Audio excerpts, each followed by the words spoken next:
is a presentation of Real Wise Productions and Comey Media Incorporated.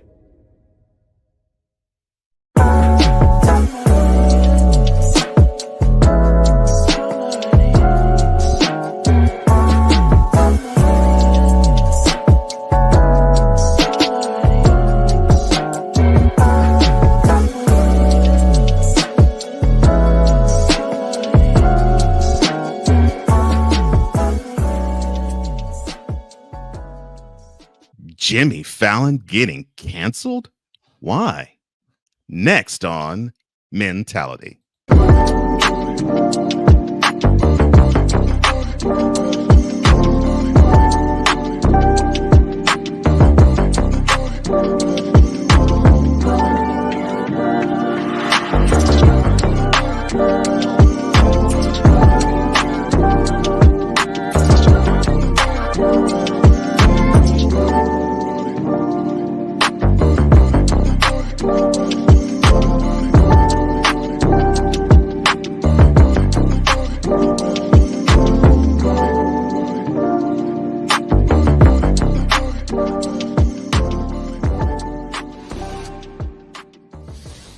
Welcome once again to another installment of Mentality, the show where iron sharpens iron in the realm of health, wealth, mental health, love, and entrepreneurship, all from a man's perspective. I am one half of the team, one of the co-hosts of this program, Cole Johnson, and I am joined as always by the other co-host and the other half of this show, one Mr. Wize El Jefe. How you doing, man? I'm doing well, brother. I'm doing well. Run that.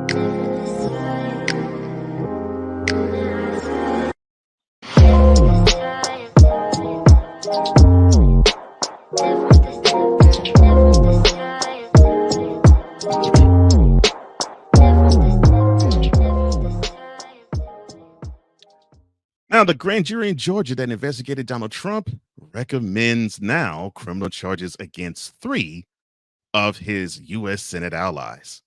Those allies would be Senator Lindsey Graham and former Senators David Perdue and Kelly Loeffler. And this is according to the panel's report released this past Friday. Besides those senators, the Fulton County Special Grand Jury, which couldn't issue indictments, recommended charges against former National Security Advisor Michael Flynn, lawyer Lynn Wood, and Trump aide Boris Epshteyn. The grand jury cited a statute alleging commission of a crime without specifying the offense. The special grand jury recommended charges against all 16 Republican alternate electors who met to support Trump despite President Joe Biden winning the state. Only 3 of those electors were indicted with Trump, which would be the Georgia Republican Party Chairman David Schaefer and State Senator Sean Steele, along with Kathy Latham.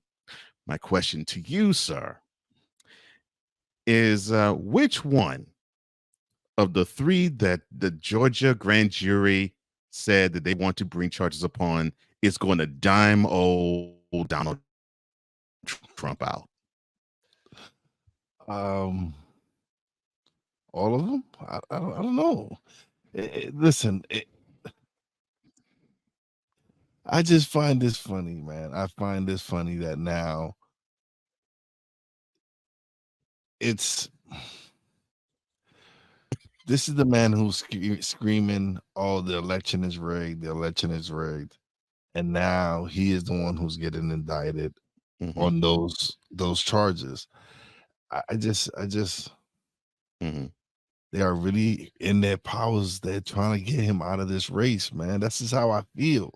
I feel they really want him out this race, so they will bargain with all these people that they got and say, "Listen, give up the orange man, and we might go lenient on you. Might serve a couple of months in Fed, a few months in Fed joint, which is Club Fed, and so, but give us the orange man."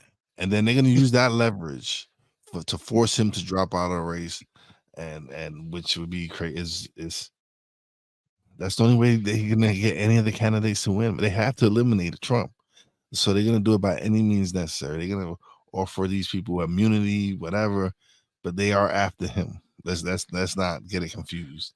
Oh my gosh. Give up the orange, man. Oh Lord. So I was invited this past Friday to an all men's panel, Brothers Legacy. Man, those brothers are awesome. Thank you, AD, for inviting me on the platform. And they were actually talking about this. And so one of the brothers asked us if, and they actually asked me specifically, do I think that Trump is going to go to jail? I said no. I said no, he's not going to go to jail.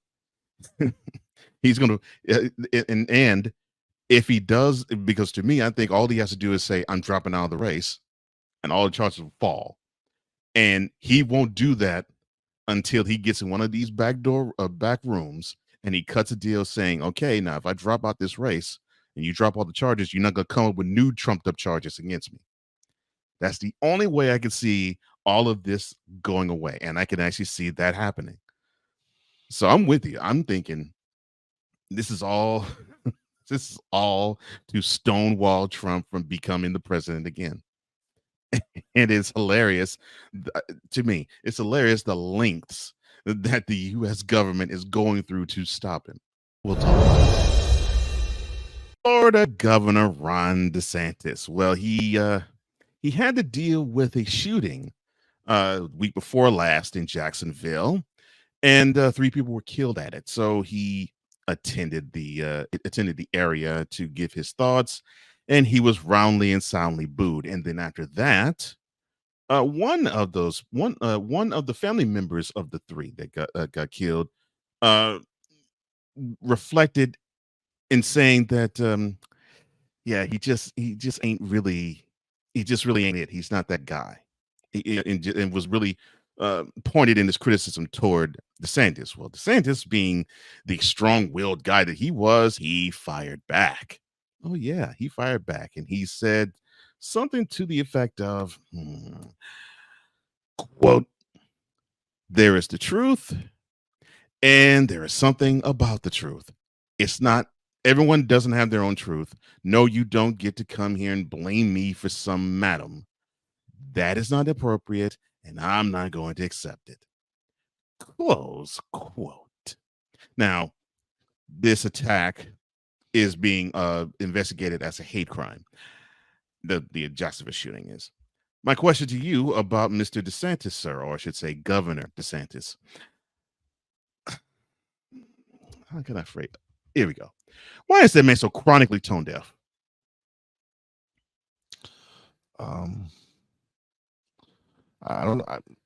Bro, it blows my mind with this dude. Like, it's okay. It's one thing when this is your state and a tragic accident, it's not an accident, but a tragedy happens where a shooter who is white goes into a Dollar General in a predominant black neighborhood. Correct. And starts letting off rounds on people.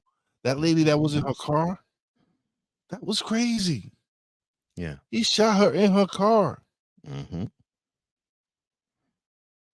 Yes, sir. So condone it, do something, say like, no, this is, you need to say something like, this is unacceptable, this is condone this violence. And to go a little bit further, me and Poppy kind of feel like this kind of has to do with the Alabama ball. This kind of, I think this feels kind of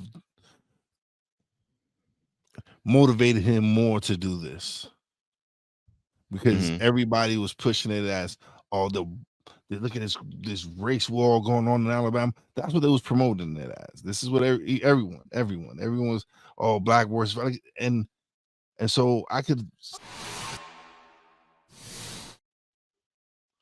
and we honestly, we know it was, but it was something that it was just being promoted everywhere. Everybody had their jokes, everybody had their moment with it. People was cheering on with the chairs. But how do we know that? How do we not know that this might have pushed this person, that individual, over the edge. Now, switching to the other side of the aisle, and we've been dealing with inflation for the last couple of years. And we've also had a president that has been similar the last couple of years. So the hit to the average budget has been huge these last 2 years for Americans because the typical household now spends over $200 more. And uh, this is a chief economist Mark Zandi's study that he did back in July. The typical household spends more than $200 more in July than they did July of last year to buy the same goods and services. People, especially with annual earnings of less than 100,000, are trying multiple strategies to stretch their dollars, according to Dallas Fed, from delaying major purchases and medical treatment to decreasing the use of utilities and tapping charities. With Biden saying Bidenomics works, we talked about one person who's tone deaf. Why does this president not see these woes? Why is he out of touch so badly? Dude, he's 80-something years old, man. He's early stages, Alzheimer's, dementia, whatever you want to say. He's early stages of something. And he needs to go. I don't even know why he wants to run again. Like, why don't the powers that be just let him go out to pasture and go out in the sunset? And if I don't need to shoot him, but like, just put him out to pasture. Just put him out to pasture. Like, give us. This is what's wrong with the Democratic Party right now. They have an opportunity to, and they're stubborn too. They're stuck to their ways. They're very stubborn. Yes. Like, there's nobody in that party that really. There's no future. I don't see none. It's with like I just see Nancy Pelosi running again. That is scary. Why? That's Nancy them right Pelosi? there is scary. Why, Nancy Pelosi? Why are you running again? That's term limits need to be implemented. Age limit needs to be implemented. These things need to go into place because these dinosaurs that have been walking around since Jesus Christ's time need to get out of office. They just need to get out of office.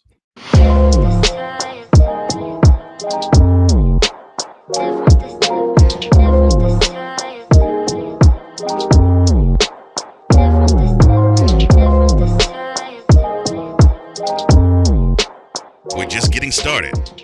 Mentality will return.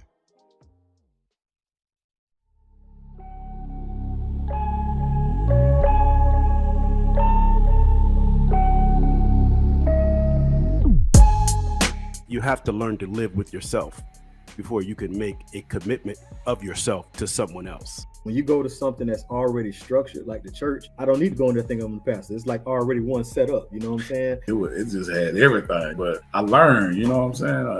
Everything I did, I learned from. So we look forward to seeing you same time, same place. Know that we love you, God loves you more. Continue to stay safe, do the right thing, stay out of trouble. Conversation that informs a community. Brothers of Legacy. Every weekday morning at 9 a.m. Eastern.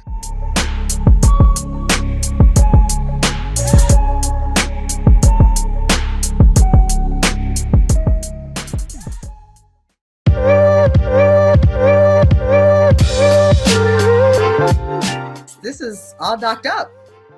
Chris. Listen, I gotta go to work, Jay. I cannot take a shot every time we say enemies. Very jealous. I'm not gonna lie, you guys. BJ. So he flies her out. She says, thank you. That was very kind of you. Like, Pernilla's not starstruck. She was like, yeah, you ought to if you want me to come. I wasn't going to foot the bill. Heroes. He literally threatened her. His message says, I see you blocked me on WhatsApp. I don't know why, but this is not going to turn out good for you. Because I blocked you on WhatsApp? You threatened me and my mama?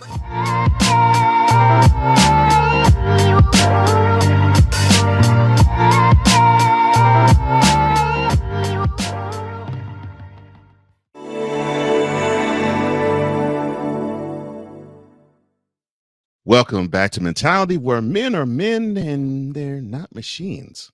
With Wize and Cole, I am Cole Johnson, and the Tonight Show. We love the Tonight Show, right? Well, we might have to look at the Tonight Show a little differently these days. Welcome to Celebrity Style.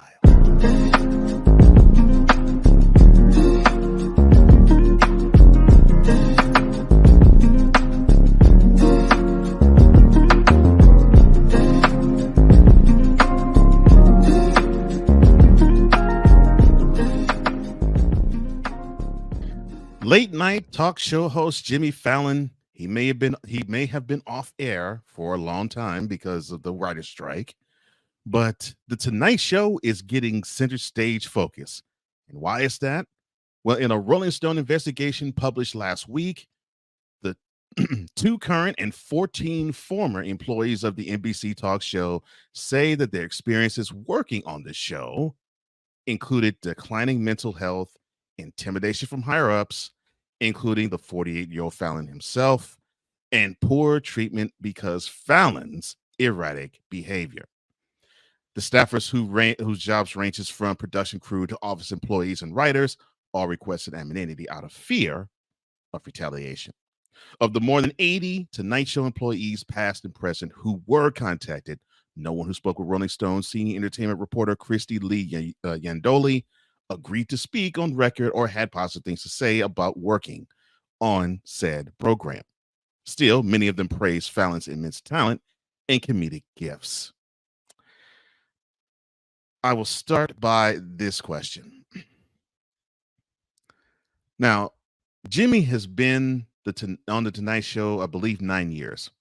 Why hasn't the alarm bells rung earlier about such a toxic environment? First of all, let's start off with the fact that this is Rolling Stones, the same magazine that was trying to paint an ugly picture of Jonathan Majors prior to this one. Mm-hmm. So now all of a sudden, Jimmy Fallon has a toxic environment, workplace, and nobody wants to speak on the record. Nobody wants to speak on the record. Mm-hmm. Nobody got the balls to really be. They want to talk. Oh yeah, interview me, yes, but don't say my name. Don't say my name. But this is what happened. This is what they did. Like, Rolling Stone is really losing a lot of credibility with me. It's unfortunate. The Jonathan Majors situation, first of all, where they were trying to label him an abuser and really trying to get people to turn on him and say, "Oh, he doesn't deserve his opportunities. Look at him; he's an abuser." Mm-hmm. Which we from the beginning, we said it was fishy. We didn't think he did anything, and it turned out that we was right. Mm-hmm. And we still feel that way to this moment. Yeah. So I don't. Rolling Stones to me, I could care less. I figured when I mentioned Rolling Stone, I would get that reaction out of you. Yeah, no, I don't. They're not. Then to me, especially if you're getting sources that don't want to be on the record, because now how do I know these are not disgruntled employees? Maybe they got fired because they were sleeping on the job or weren't doing their job correctly. Or something of their own. Something of their own. It's always somebody else's fault. Yeah, it's always somebody else's fault. Oh, my mental health, whatever. Like, you no longer employed. I want to know why. What did you do that you're no longer employed here? What was the purpose? What happened?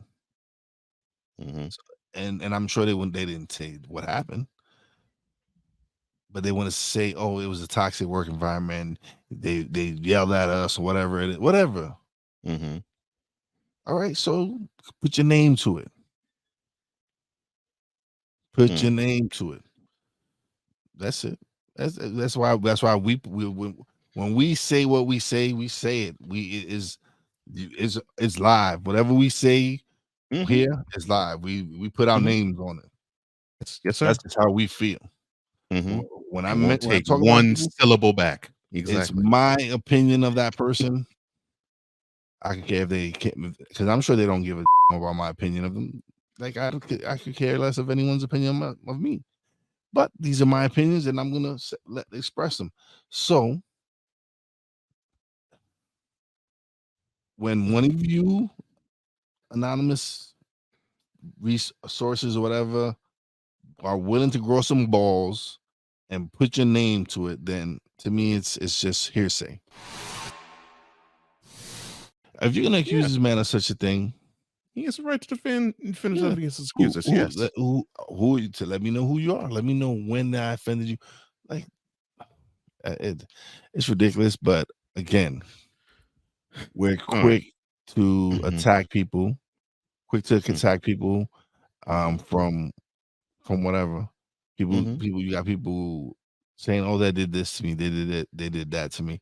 And we're quick to, well, not us necessarily, but society is quick to jump on their side and be like, "Oh, it's got to be true," right? Without no proper investigation, without anything really truly being investigated. It's just hearsay.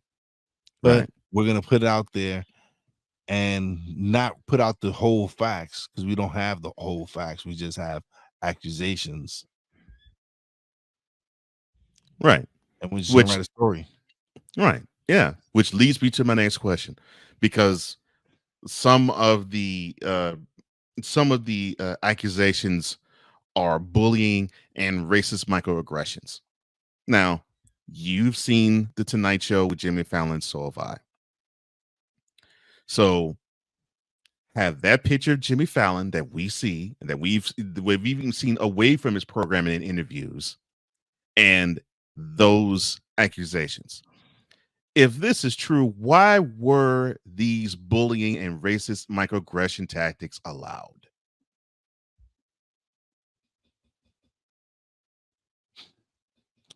First of all, do I think Jimmy Fallon is a racist? No, I don't think he's not a racist. He's not a racist. He has the Roots as his band. Thank you. I was about to say that's a categorical no. He has the Roots just from that alone as his band. Questlove as his program director, his music director. The music director. Loves hip hop. Is friends with a lot of hip hop artists. Yeah, many of them. I'm surprised I'm surprised he's friends with as many of them as he is. Again, they can say whatever they want. Again, Rolling Stones to me has lost some credibility with the previous story, with the Jonathan Majors story. So now with this, again, anonymous sources. Be a man or be a woman and put your name to it. That's all I'm asking. That's all I gotta say. I'm like, just grow a pair. Yeah, put your name on it. Yeah, I agree. I agree. Now I'm just asking this question because I want to laugh. So what should NBC do in terms of making sense of possible mistreatment? What?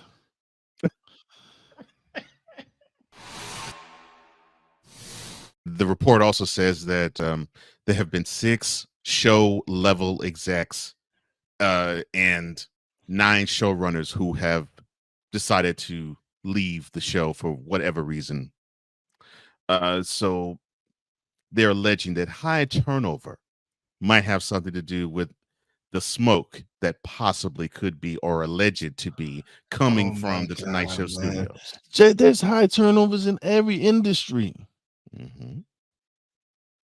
Again, people get fired all the time. Yeah. Maybe they just weren't good at their job. I have noticed that with these allegations, they're similar to that of the complaints, which unfortunately seem to have been true, about Ellen DeGeneres with her show. So, how could this situation mirror that of the Ellen DeGeneres show? I don't know, man. It's two different circumstances, two different shows, two different people. Yeah. Could like I said, could executives be abusing their powers? It's possible. All this is possible. Yeah. I'm saying it's what happens in these environments sometimes. Mhm. Do I approve of it? No, No. but a lot of times, a lot of this goes on and nobody says it again because they didn't want to lose their jobs, first of all. Right. And I get that. I understand that. But if you're no longer employed there no more and you didn't get terminated, if you got terminated on or you left on your own accord, then speak up.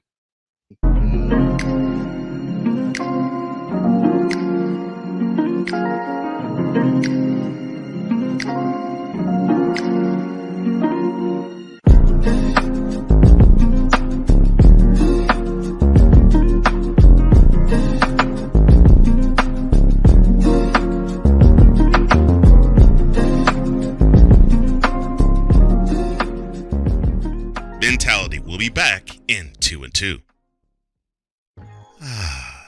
The Mocha Minutes Podcast, a black person safe space. Well, I'll let Stephanie talk about it further. You would be a Michael Jai White. I'm sorry. No. I like him. He's so pretty when he don't talk. Would Will Smith, if this was a white comedian, would he went up and slapped him? Would y'all have a problem with it if it was a white comedian doing this? People who say water or wash, I'm like, how did wash get an R in it? Stand up! I don't know why 5 heartbeats just popped in my head. Stand up! From entertainment to society and culture, that comprises of the Mocha Minutes Podcast, hosted by Stephanie.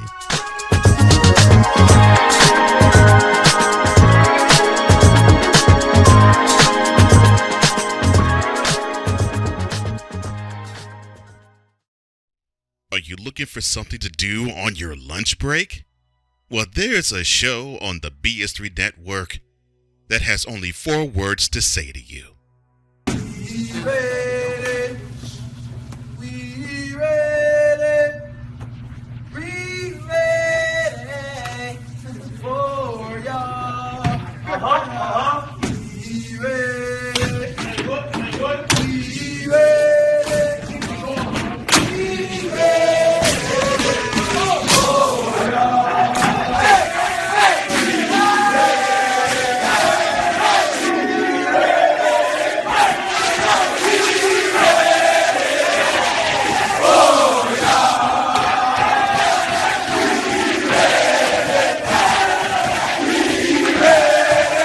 The Lunch Break with AJ, powered by JM&E.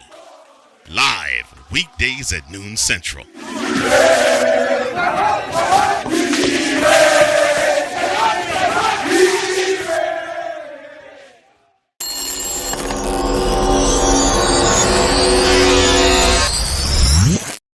Welcome back to Mentality, the show that is created for all men. With Wize and Cole, I am Cole Johnson, and we're going to go to an area that my partner is very familiar with. I know he's familiar with it because, well, you see it pour out of him. And what do I mean? Well, here's something to ponder.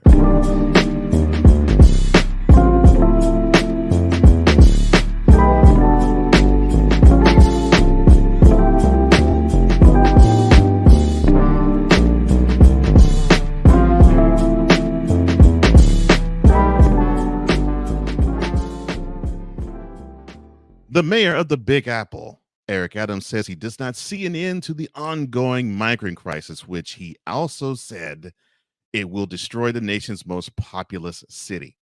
During a town hall meeting in the Upper West Side last week, the Democrat politician expressed the severity of his concerns about the constant flow of asylum seekers entering the city, citing them as a financial burden and a factor for multiple rounds of budget cuts to the city agencies. The former police officer also said that 10,000 migrants are entering every month, and the city is not receiving any support on this said national crisis. He went on to say in that meeting, quote, "Never in my life have I had a problem. Did I not see an ending to? I don't see an ending to this. All of us are going to be impacted by this." Close quote. At one point, migrants were coming from Venezuela, but now people are entering from Ecuador, Mexico, Russia, and parts of Western Africa, the mayor added. Mayor Adams also said that every aspect of community in the city is going to be impacted as a $12 billion, and that's B, not an M, $12 billion deficit leads to budget cuts for every city service. Now, I will start the questioning this way. What is the advantage of being a sanctuary city if a national crisis would result? This city's being tricked into saying, "Oh yes, you'll have the government support, you'll have the federal support if you're a sanctuary city, and take these immigrants off our hands and bring them into your city." But yet you're cutting funding. They're not seeing funding, any federal aid whatsoever. Mhm.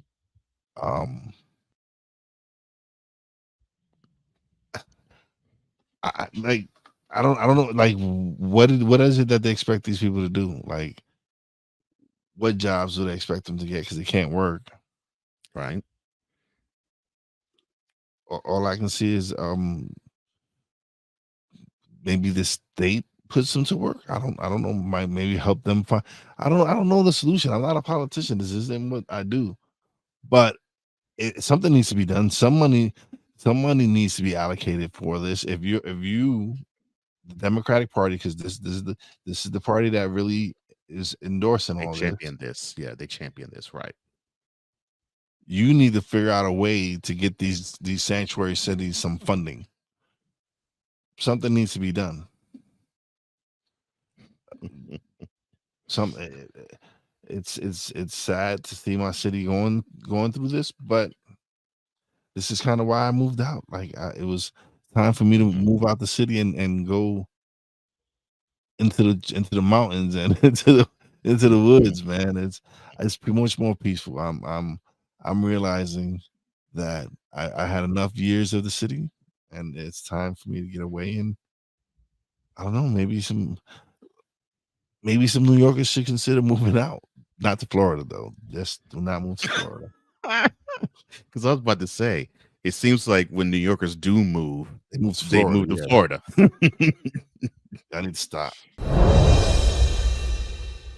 Why has this situation turned into a political issue rather than a human one? Because each side wants to appease their fan base.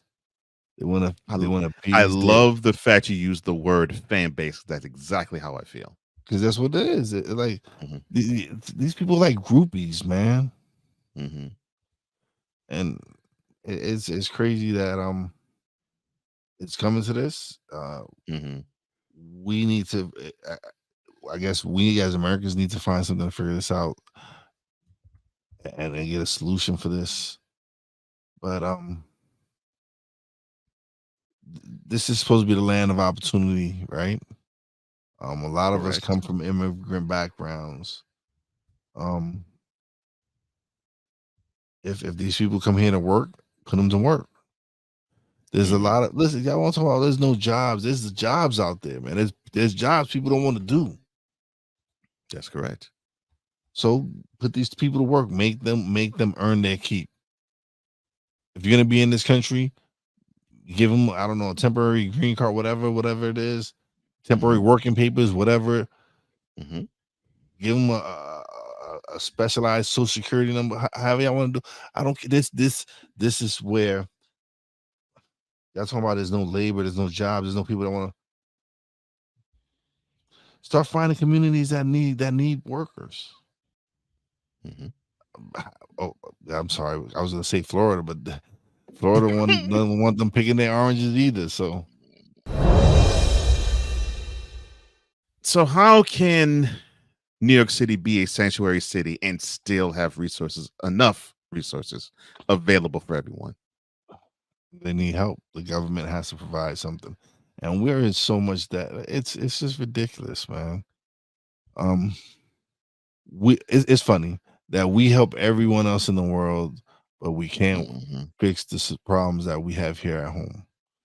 If we have an immigration issue, y'all need to start doing something to repair it, fix it. Like, and closing the borders is not going to work because people are going to get here either way. We have to find a way to aid these people in helping them become productive part of society.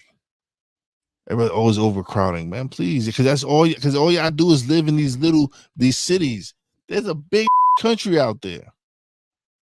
A lot of rural parts that need help. That's where a lot of these people who are farmers come from countries where they work on farms. Why would you not want? I don't want to say slavery, but why wouldn't you want to employ people who want to work?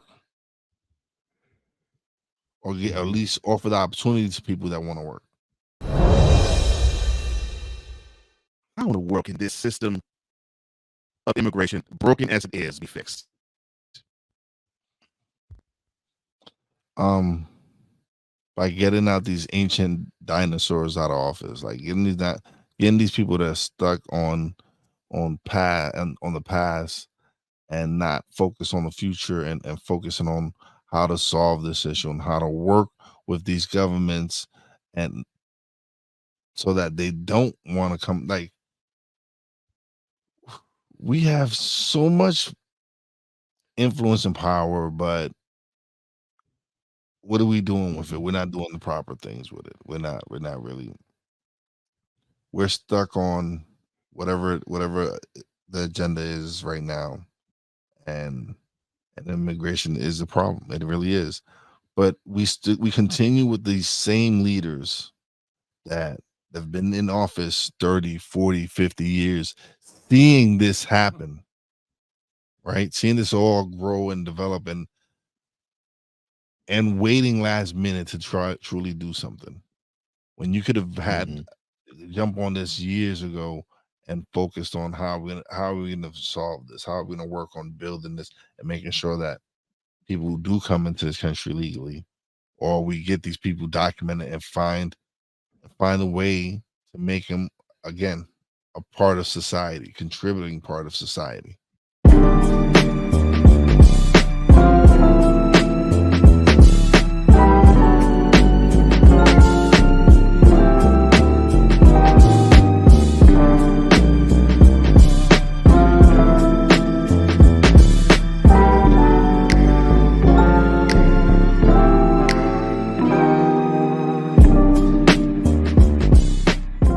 Later, we will have Thoughts from the Throne. This is Mentality. What do you get when you watch or listen to the Life Happens podcast? Well, I'll let them tell you. Kim and I are both ministers of the gospel, and the Life Happens podcast is a beautiful balance by simply taking our spirituality with real life and merging it together to create a beautiful balance. And that's what we do.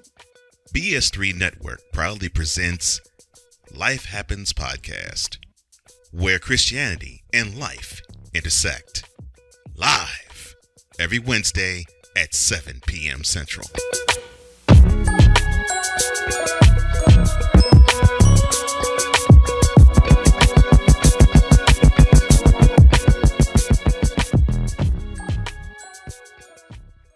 There's a 100% chance of a laugh thunderstorm.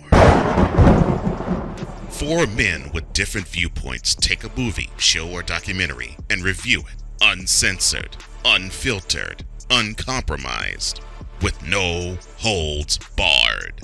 Join BS3, Wilkes, King Doc, and H-Rap B as they take on Hollywood their own way. BS3 Network proudly presents The Forecast, where H-Rap B always predicts, if I owe you something, I ain't got it. And if you need it, get it from God. live every Monday at 8:30 p.m. Central. Check your local listings for your viewing and listening pleasure.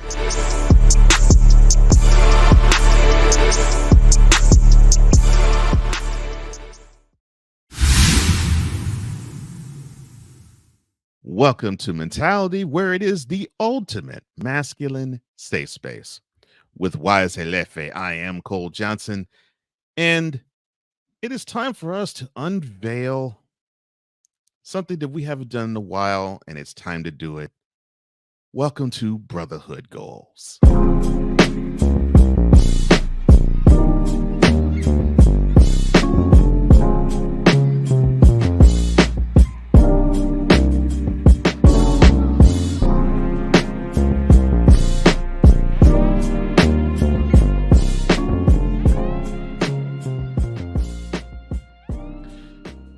Now, there's a show on the BS3 network named The Forecast, and back in July, the cast of Ben Southern III, and I chuckle because I always greet him as the owner, the manipulator, and the operator of the BS3 network. Yes.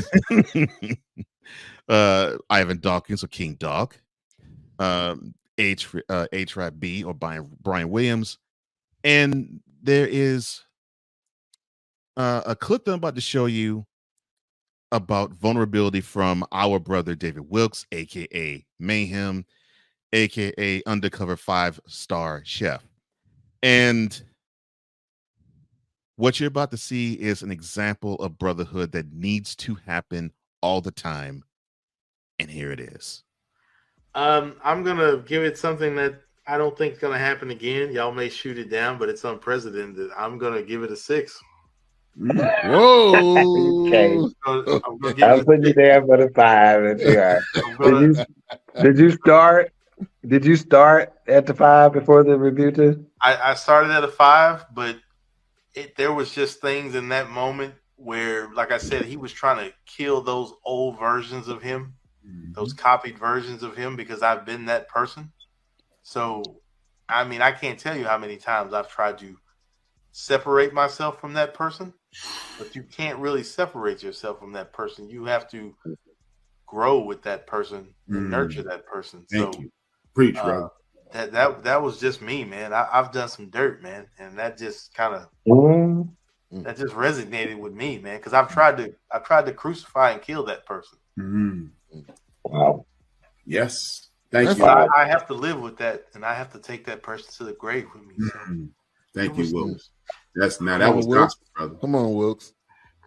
Come on, Wilkes. That's why we do this. I heard that, man. That's why we do this. I heard that. I appreciate you saying that. It was big, so sorry. I love it, man. I absolutely love it, man. That's what we do. I love it. I love it. I don't think it's enough men out there who can get down, who will get down like that. So in such a vulnerable way, man, because it is necessary. You have no idea that the vulnerability is your strength. And I think we've all been through that same thing, man, to where we had to, that look in the mirror, man. If you can't do it, matter of fact, I got news for you. I'm the kind of dude who I'll practice it.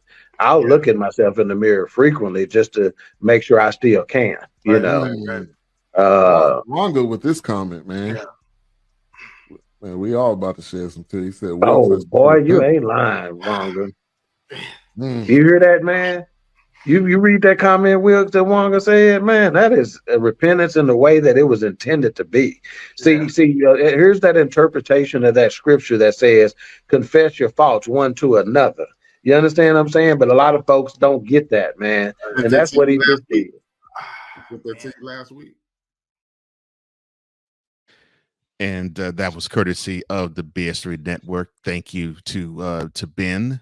Thank you to King Dog. Thank you to H-Rap B. And definitely thank you to Wilkes. Those 4 brothers are absolutely awesome.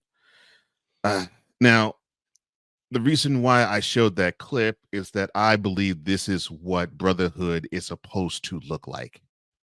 It's supposed to look and sound exactly like that. And when I see it, I want to champion it. And I know when you see it, you want to champion it too. So, yes. And that moment, in that moment right there, you can really see that he really let a part of himself out right there, man. He did. That movie really resonated with him in some aspects, and I feel him, man. A lot of the things he said, I could relate to.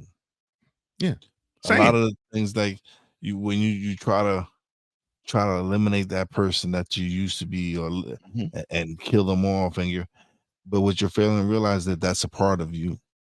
Yep. That yeah. It wasn't. Sometimes we do things that we aren't proud of.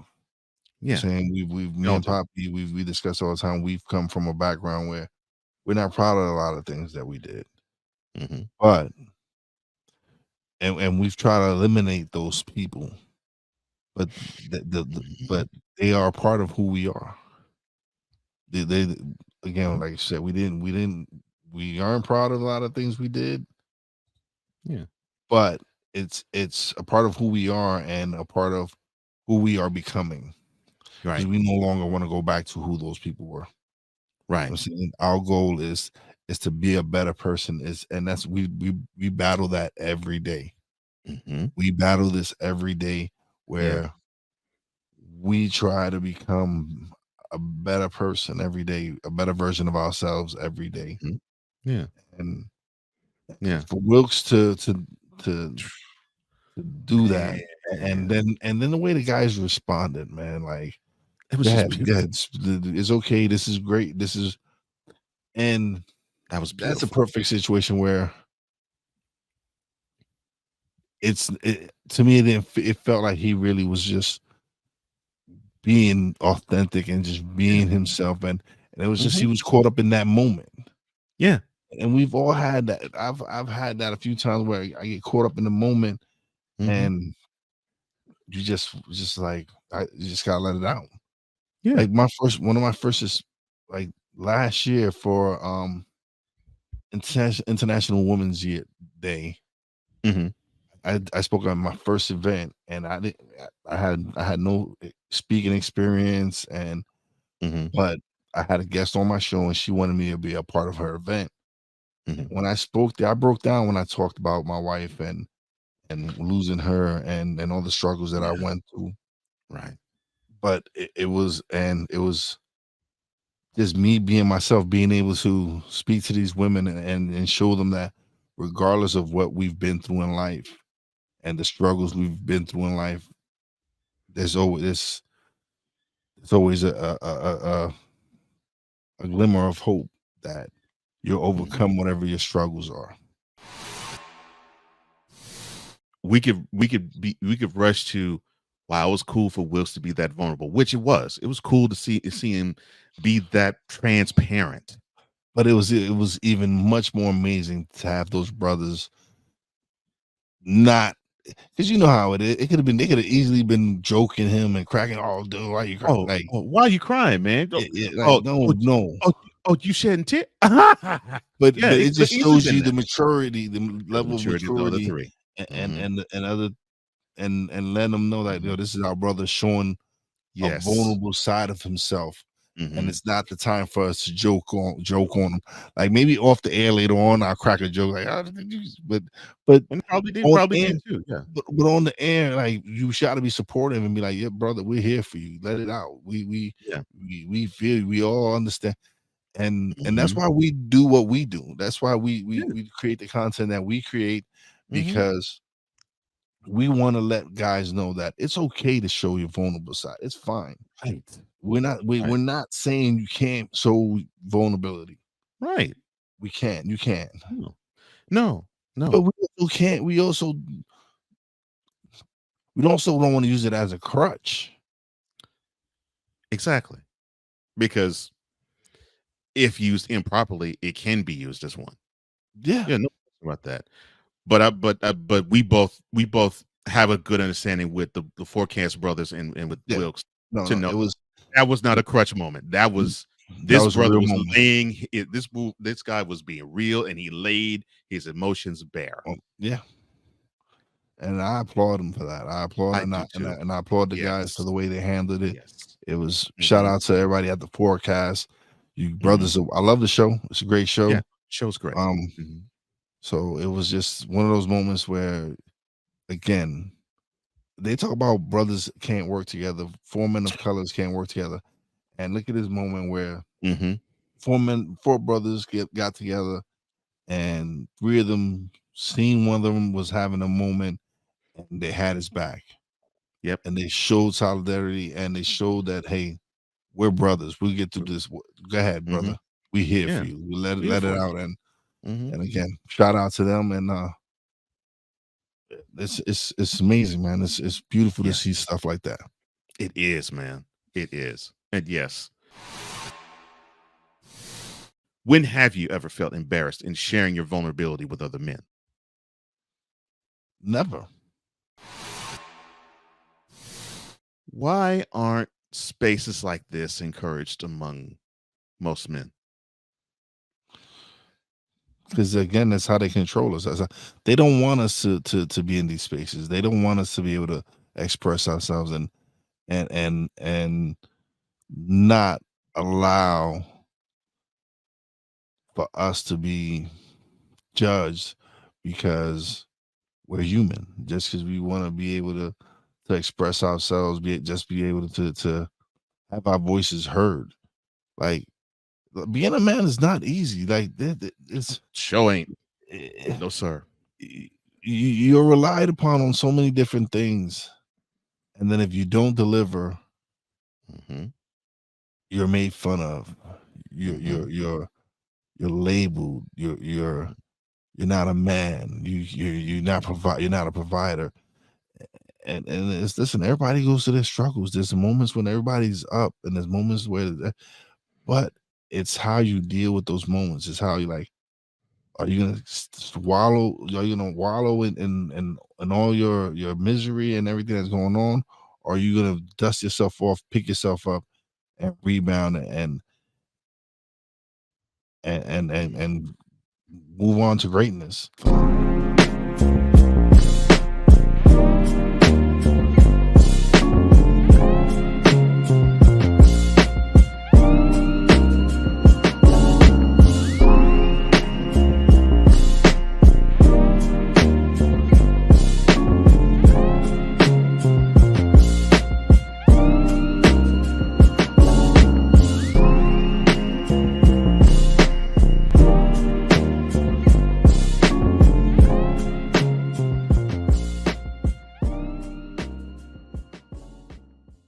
And now, thoughts from the throne.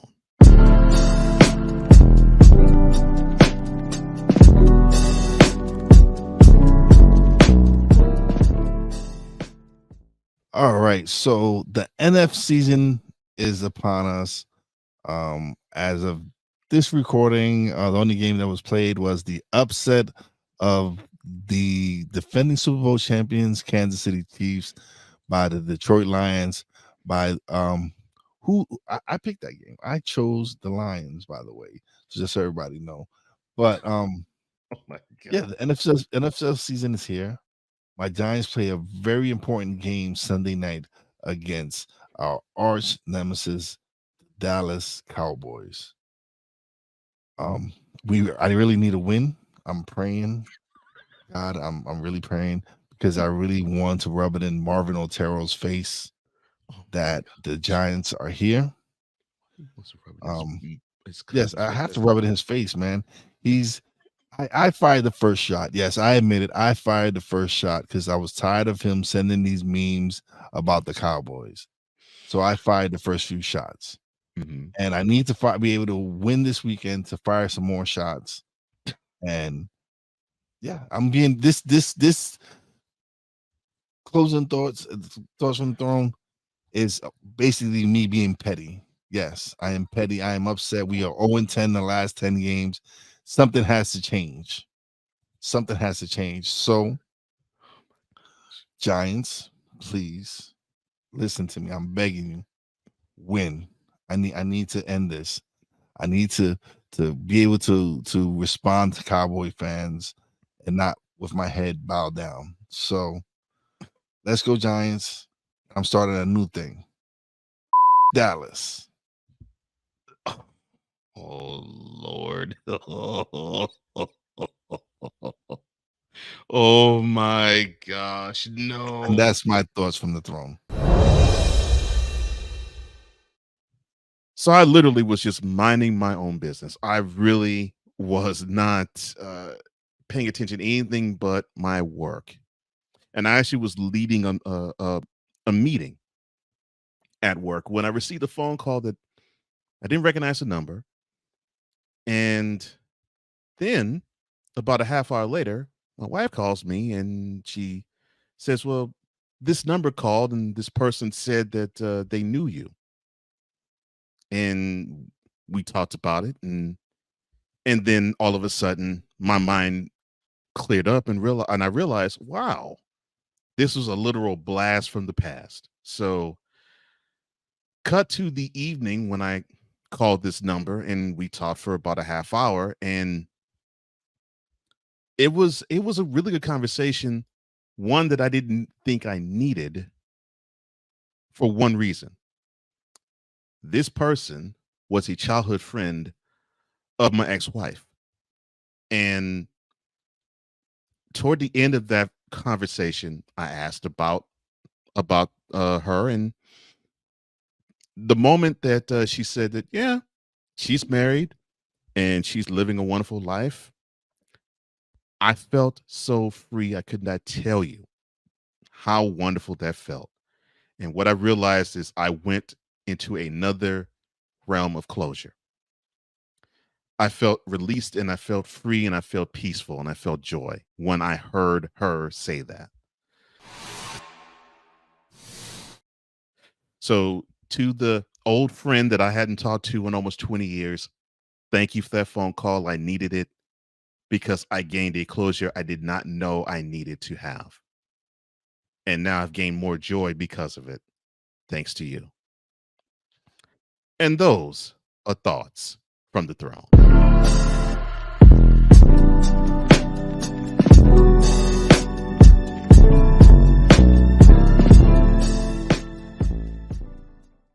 So is there anything else that you have to say before we do let the mentality audience go? No, I'm good. I've retired Boston, man. I'm over Boston. I know you've retired Boston. I've retired Boston, but that Dallas thing might be catching on. Thank you guys so very much for liking, for sharing, for subscribing, and for hitting the notifications bell for any and all content that emanates from the Real Wize TV channel or from the Comey Media Incorporated YouTube channel. And it is a joy and a pleasure for us to bring content like this to all of you. So we thank you very, very much. And that concludes another installment and episode of Mentality. For Wize Helefe, I am Cole Johnson, here to say in parting as we always do. Our secret technique is that we always speak with mentality. See you next week. F Dallas, goodness gracious. That's 100.